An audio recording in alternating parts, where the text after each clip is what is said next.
আসসালামু আলাইকুম। আমরা আপনাদেরকে খামারের ভিডিও দিয়ে থাকি, যদিও আমাদের এর আগে সুবহানাল্লাহ এগ্রো নামে একটি চ্যানেল ছিল। কোনো একটা সমস্যার কারণে আমাদের চ্যানেলটি পরিবর্তন করতে হয়েছে এবং এই চ্যানেলের নামও দেওয়া হচ্ছে সুবহানাল্লাহ এগ্রো। এখন থেকে আপনারা এই চ্যানেলে আমাদের সেই নিত্য নতুন খামারের ভিডিও পাবেন, কাজের খামারের যেগুলো আমরা কাজ করি সেই প্রতিদিনের কাজ। তো আজকে যাচ্ছি মেন কথা বলতে, আজকে আমার চাচাতো ভাইদের পুকুরে গ্যাস করবে, অর্থাৎ যেগুলো মাছ আছে ছোট একটা পুকুর থেকে বড় পুকুর ছেড়ে দিবে, অর্থাৎ এই জায়গাতে অন্য আবার কিছু পোনা ডিম ছাড়বে, যেন এই জায়গা থেকে মাছ আবার অন্য জায়গায় আবার সারা যায়। তো আমি আর মেহেদি যাচ্ছিলাম আমাদের হেদায়েত ভাইয়ের এই পুকুরে। হেদায়েত ভাইও যে দেখতে পাচ্ছেন বড় করে লম্বা করে চশমা পরে যে এসে, ওটাই আমাদের হেদায়েত ভাই। তো তার পুকুরে এই মাছগুলো অন্য জায়গায় নিয়ে যাবে এবং এই পরে কিছু সংখ্যক মাছ জাল টানা পরেও কিন্তু থেকে থাকে। তো আমাদের এখানে 4-5টা জাল দেওয়া পর ছোট একটা পুকুরে আবারও দেওয়া হচ্ছে।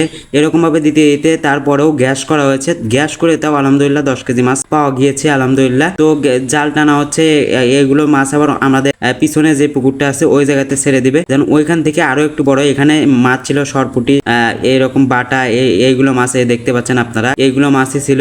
কিন্তু এই মাছগুলো এই পুকুরে ছেড়ে দিয়ে এইখান থেকে আবার পরবর্তীতে বিক্রি করা হবে। তো আপাতত এই জায়গা থেকে নিয়ে ওই জায়গাতে, অর্থাৎ এই জায়গাতে ডিম থেকে পোনা উৎপাদন করতো। তো এই জায়গাতে করা শেষ। এর মাঝে আমাদের বাবুল ভাই বললো আমার কলার বাগানটা একটু ভিডিও করে দাও। বললাম যে দেখি যাই, আমাদের বাবুল ভাইয়ের সেই কলা গাছগুলো আপনাদেরকে দেখাই। আপনারা দেখতে পাচ্ছেন তিনি সুন্দরভাবে তার কলার বাগানগুলো সাজিয়ে রেখেছে। মাশাআল্লাহ, আমাদের সবারই বাড়িতে একটা দুটো হইলেও কলা গাছ, সবকিছু গাছই একটা দুটো হইলেও লাগানো প্রয়োজন, সেটা বাবুল ভাই বললো। তো বাবুল ভাইয়ের এখান থেকে আমরা একবার যাবো। দেখেন এখানে আবার টমেটো গাছও দেখতে পাচ্ছি শুরুতে। তো তার এখানে একদম সুন্দর পরিকল্পিত, এখানে তিনি অনেক কলা বিক্রি করেছেন। এই কলা দেখাতে দেখাতে আবার এই পাশে আসলাম, জাল টানা হচ্ছে আর একটা। তো জাল টেনে মাছ সমানে শুধু তাড়াতাড়ি করে এই পুকুরে ট্রান্সফার করছে।